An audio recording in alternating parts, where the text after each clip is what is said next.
From the river to the sea, Palestine will be free! From the river to the sea, Palestine will be free! From the river to the sea. This is the chant the world hears in several of the pro-Palestinian protests around the world. Major cities in the Western countries in Europe, America, and Australia have seen large-scale rallies in support of the Palestinian cause. They chant several controversial and questionable slogans. One of them is this, "From the river to the sea, slogan." In fact, this slogan, "From the river to the sea, Palestine will be free," has become the widely used slogan in these days. Most Western countries hold that this slogan, "From the river to the sea," is offensive and anti-Semitic in its intent. The Palestinians or the pro-Palestinian defenders in the West push back and claim that it is aspirational and shows their desire for freedom and equality. When American Congresswoman Rashida Tlaib shared about it in her Twitter, there was a strong pushback from the conservatives in the states. And she has to go on explaining and defending her position. From the river to the sea is an aspirational call for freedom, human rights, and peaceful coexistence, not death, destruction, or hate.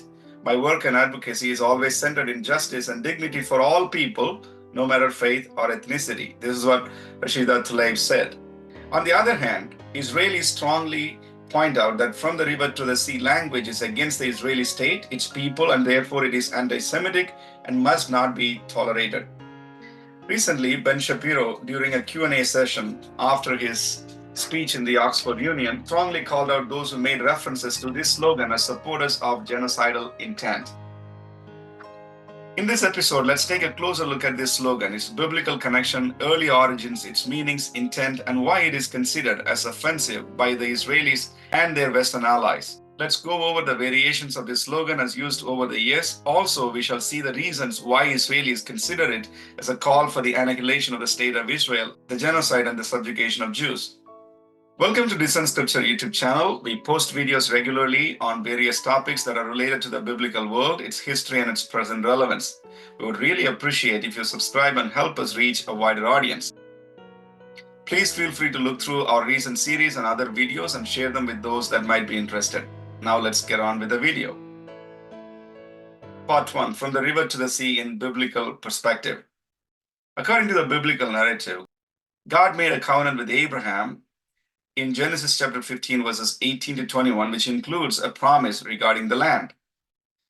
In the same day, the Lord made a covenant with Abraham, saying, "Unto thy seed have I given this land, from the river of Egypt unto the great river, the river Euphrates." Now, "from the river to the river" is a biblical slogan. God promised a wider land for all the descendants of Abraham, both to the Jews, who are the descendants of Abraham, Isaac, and Jacob, and to Arabs, the descendants of Abraham and Ishmael. This is true. Today, the Arabs and the Jews live in this region, and both hold Abraham as their patriarch. Also, after Abraham, God's promise of land was passed on to the descendants of Isaac and later to Jacob. In Genesis chapter 26, verse 3 and 4, God reaffirmed the covenant with Isaac, Abraham's son, and his heir. "Sojourn in this land, and I will be with you and bless you. For to you and to your descendants I will give all these lands, and I will establish the oath which I swore to your father Abraham. I will multiply your descendants as the stars of heaven, and will give your descendants all these lands, and by your descendants all the nations of the earth shall be blessed." This promise is often interpreted in religious and historical context as a divine pledge to Abraham and his descendants concerning the land that encompasses modern-day Israel, the West Bank, and Gaza Strip, among other areas. So this is to say the land from the river to the sea belongs to the descendants of Abraham, Isaac, and Jacob, and their descendants. As for the early use of this term in modern times, this slogan, "from the river to the sea," seems to have come from the Zionist movement. They used it to describe the borders of Israel as the nation between the river to the sea. However, as the Palestinian movement gained traction in the 1960s and afterwards, this slogan was adopted by the Palestinians as their favorite chant. Now let's look at the three variations of "from the river to the sea" slogan. First is the Arab nationalist version. The first variation reads as follows: "From the river to the sea, Palestine will be Arab." Literally, from the water to the water, Palestine will be Arab. This version of the chant was quite famous during the years when movement like Pan-Arabism was popular. Between 1958 to 1961, there was a united Arab Republic in this region. It was a combination of Syria and Egypt. No wonder Israel as an independent state between these two countries was hindering their cause of having a united Arab Republic. They attempted to annex Israel but lost the wars they waged. It's interesting to note that some even seems to hold this view now. Look at this pro-Palestinian activist. She's holding a sign that says, "From the river to the sea, Palestine will be free" in English. What does the Arabic version of the slogan say? Hold on, I want to show you something. It is the main reason why so many people in the West are swayed away with this Free Palestine movement without even realizing what they stand for, because they don't speak Arabic. Take a look at the sign. What does it say? "From the river to the sea, Palestine will be free." Sounds very progressive, very woke, very anti-colonial or whatever. But what does it say in Arabic? "Min al-maya lil-maya," from water to water, from the river to the sea. "Palestine Arabiya." Palestine will be Arab. So these delusional folks are standing there fully convinced that they're supporting human rights and decolonization and all of that, while in reality, they stand exactly for colonialism, while we are out here fighting for our right to exist in our homeland. How clever is it? For the English speakers, a message of freedom. For Arabic speakers, a message of pan-Arab hegemony. As political movements like Pan-Arabism and Arab nationalists have fallen out of power, other actors and movements have taken the use of this slogan and reworked on it to make it globally popular as the face of the Palestinian resistance chant.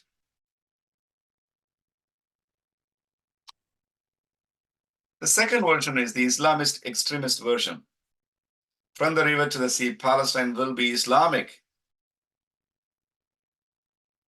This chant is used by the Islamic right wing that want to establish a caliphate, an Islamic state.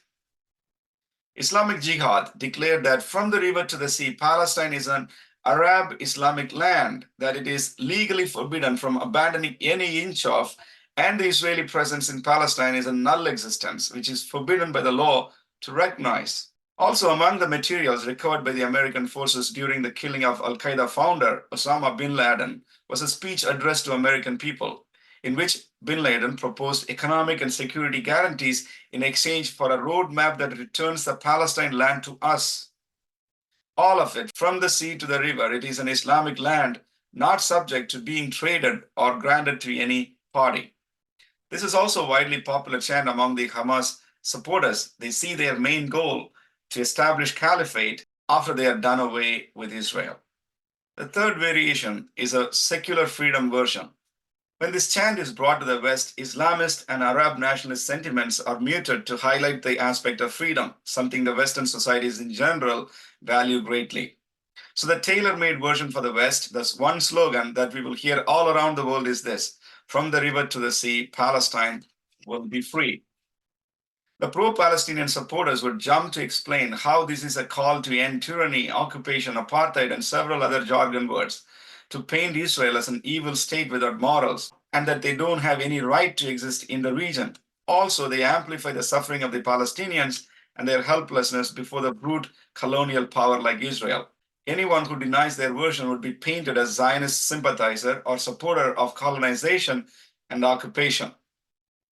In short, as we can see, this slogan has nuances more than what meets the eye of a normal listener. What we can understand from these variations is this: they would want to turn the land into Arab Islamic land once it is freed, if such a thing would ever be possible. That has been their intention all along. Now let's go over the analysis of this "from the river to the sea" slogan. Let's take a few minutes and try to understand the meaning of the words in the slogan in three parts. First, from the river to the sea. Ron Hasner, a professor of political science and Israel Studies chair at the University of California, he published an article in the Wall Street Journal on December 5th, 2023, titled as "From Which River to Which Sea?" College students don't know, yet they agree with the slogan. The survey was conducted among 250 students. The survey results revealed some fascinating things about the young American students. This is what they found. They found that most students supported the chant, But only 47% of the students who embraced the slogan were able to name the river and the sea. When asked about the river, some of them pointed out the Nile River and even the Euphrates. For the sea, some pointed out the Caspian Sea or the Dead Sea or Atlantic, even the Caribbean. Just imagine having a Palestine from Euphrates to the Caribbean. What's the river? I forgot the river's name, sea? but the sea is the Red Sea. I think it's the Black Sea and the river on the other side of Gaza. These students sure need a lesson in basic geography. Not only the students, but also some pro-Palestinian supporters in the West who chant this slogan seems to have no clue about its meaning. Funny, you don't look Palestinian. From the nation to the sea, Palestine will be free. From the nation to the sea. No, from the mountains to the sea. From the mountains to the sea. That's what we want. From the mountains to the sea? Yeah. Which mountains? You don't know, eh? The river that is mentioned in this chant is the Jordan River. Jordan River remains as the boundary between Israel and the country of Jordan. It starts from Mount Hermon in the north and flows into the Sea of Galilee and ends in the Dead Sea. The sea that is mentioned in the slogan is the Mediterranean Sea. You can see it right here in the map. The land between these two regions, between the Jordan River and the Mediterranean Sea, the land between these two regions is the land that the Palestinians want to liberate and set free. But there is one problem. There is already a country there. Yes, it's exactly where the current state of Israel is located now. This is what former Israeli Prime Minister, Mr. Naftali Bennett, says about this from the river to the sea slogan. When someone says from the river to the sea, let Palestine be free, the sea is from that window over there to the Mediterranean Sea. And the river is just about 50 minutes ride from here. So it means erasing all of Israel. This is certainly a call to establish Palestine on the very borders of Israel, to supplant Israel, not a call to live or coexist in peace with Israel alongside. That's the reason Israelis on the West calls it an anti-Semitic slogan. UK Prime Minister Rishi Sunak called out those who chant these slogans either useful idiot who do it without understanding or anti-Semites intent on intentionally harming the state of Israel. Those who chant from the river to the sea are either useful idiots who do not understand what they are saying, or worse, people who wish to wipe the Jewish state from the map. We will have zero tolerance for those who promote or glorify terrorism or peddle anti-Semitism on our streets.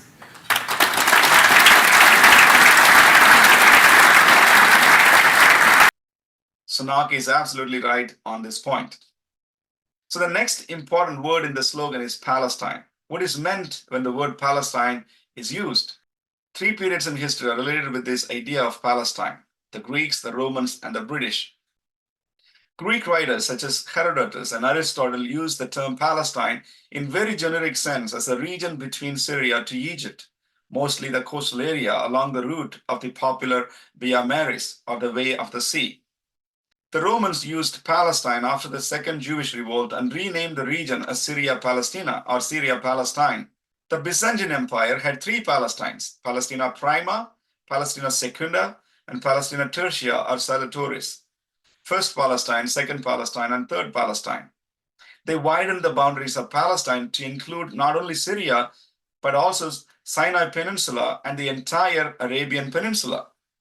The British called the region between the Mediterranean to the Euphrates River as Palestine during the Mandate years, between 1918 to 1948 for 30 years, from the fall of Ottoman Empire to the establishment of the State of Israel.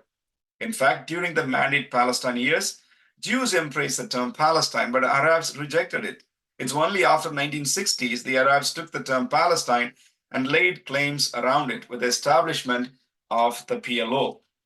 In short, the borders of Palestine remained different in different periods of time. During Byzantine years, Arabia was part of Palestine, Palestina Tertia.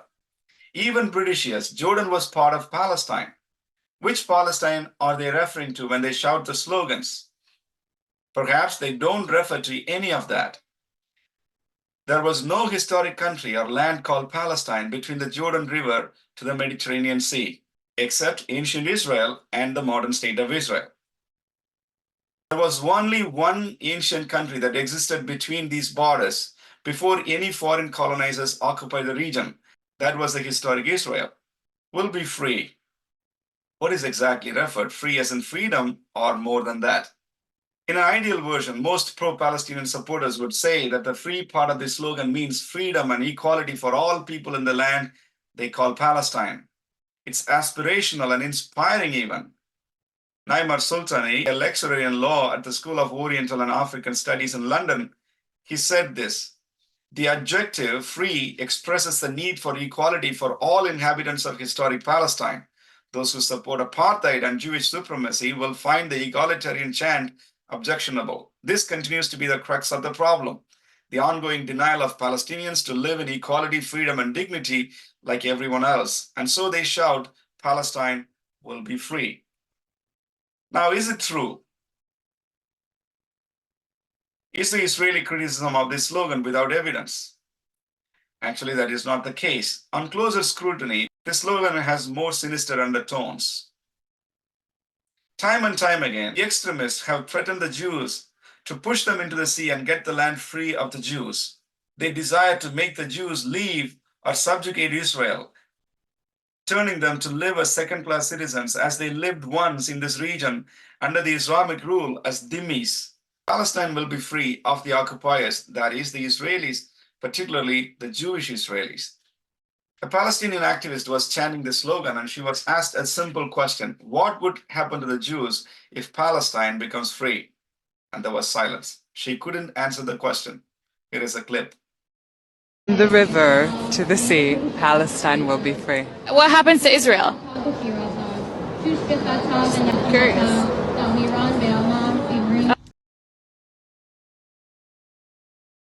Many in the West have not seriously thought about the meaning of this slogan and its real-world implication. What will this free look like?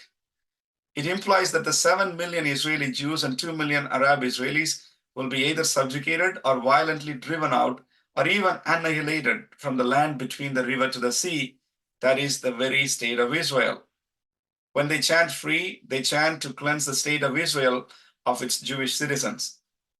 Some might argue and say, no, the Palestinians are asking for two-state solution when they shout from the river to the sea slogan.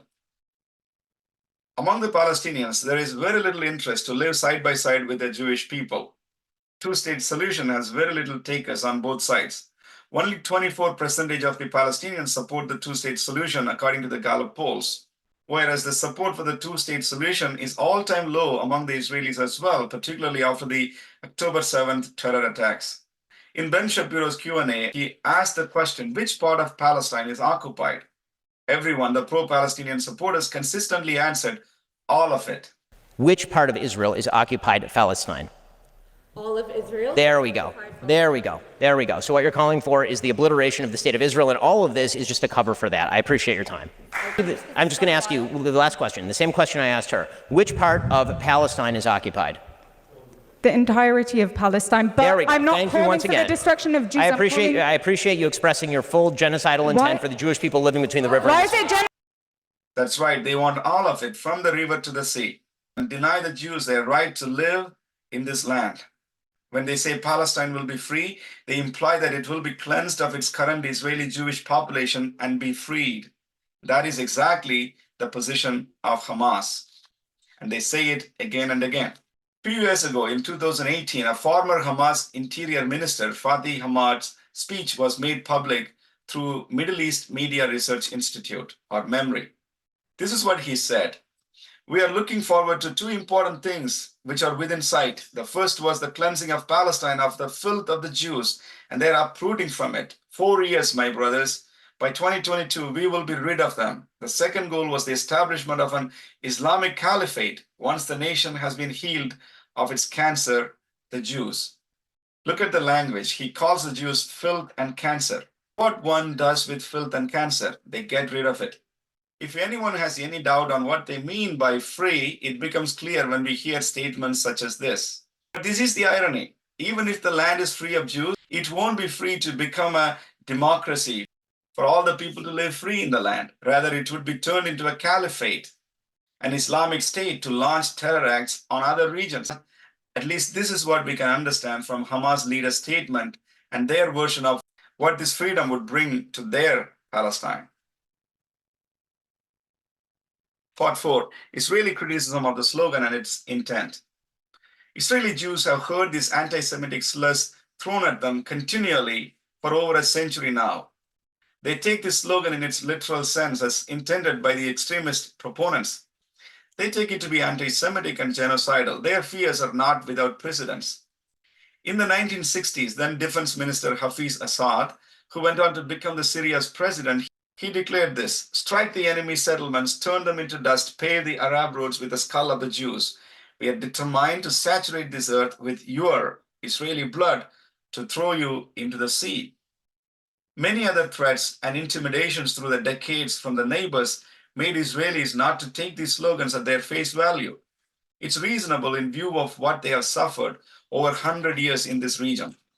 For most Israelis, this slogan, from the river to the sea, is deeply offensive and genocidal in its intent and goal, mischievously disguised in the language of liberation and freedom. And their assessment is quite right in view of their lived reality. Why do Israelis think so, or why do Israelis suspect the slogan? To answer the question, why do the Israeli Jews think that the slogan is offensive, we can highlight at least few things. First, Hamas charter. Hamas, as part of its 2017 charter, rejected any alternative to the full and complete liberation of Palestine from the river to the sea, referring to all the areas of former mandatory Palestine and by extension, the end of Jewish sovereignty in the region. Second, the slogan from the river to the sea is often combined with other explicitly violent slogans that are intended to hurt the Jews in particular. In the protest that took place in front of the Sydney's iconic Opera House, we see the crowd chanting, "Gas the Jews" and "F the Jews," a reference to the gas chambers of the Holocaust, and that's despicable. We see them chant jihad, jihad on the streets of London. To liberate people in the concentration camps called Palestine. Jihad! What is the solution? Jihad! And jihad is a violent struggle against the infidels and the Jews. We see the protesters shout, "Khaybar, Khaybar."